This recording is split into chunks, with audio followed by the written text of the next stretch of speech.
with us now is MSNBC analyst Regina Durgam, senior diplomatic correspondent for the London-based Al Hayat newspaper. And Regina, what is the attitude in the Arab world concerning Hamas? Are they considered a legitimate political force, or are they seen as terrorists? I don't think the Arabs look at them as terrorists in the way that the Israelis or the Americans would term Hamas as terrorists. But I think there is a division amongst Arabs as to whether Hamas is serving the Palestinian aspirations or it's serving others at the expense of the Palestinian lives.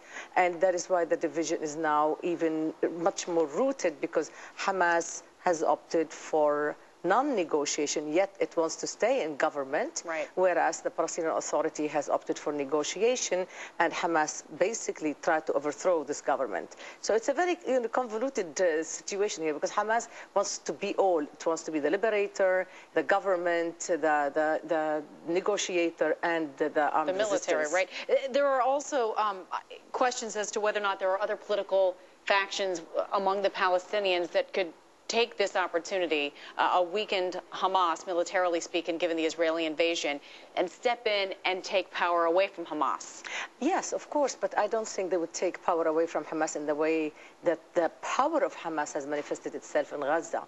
You remember a lot of Arabs, and your piece was excellent in pointing out that Hamas in the beginning, as many Arabs believe, had been created by Israel in order to offset the Palestine Liberation Organization. So, in effect, it's a very interesting background. If Hamas was created by Israel and now it's being supported by Iran, and then it was in government, and then it went against the Palestinian Authority, all of these things lead to a very big question: what is the future of Hamas now? There are other factions who are much more militant operating, but the option for negotiations, the right to negotiate, the authority for concluding peace and negotiations remains with the Palestinian Authority in as far as the legal considerations are concerned, not only politically. Let's talk quickly about the U.S.'s role in all of this. We saw today that the United States blocked the UN resolution calling for a ceasefire in the area. The U.S. obviously a staunch supporter of Israel, in saying that Hamas basically started this with an increased rocket activity, and that they're the ones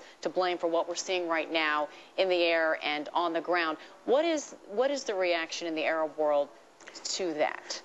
The United States risks gathering a storm against it.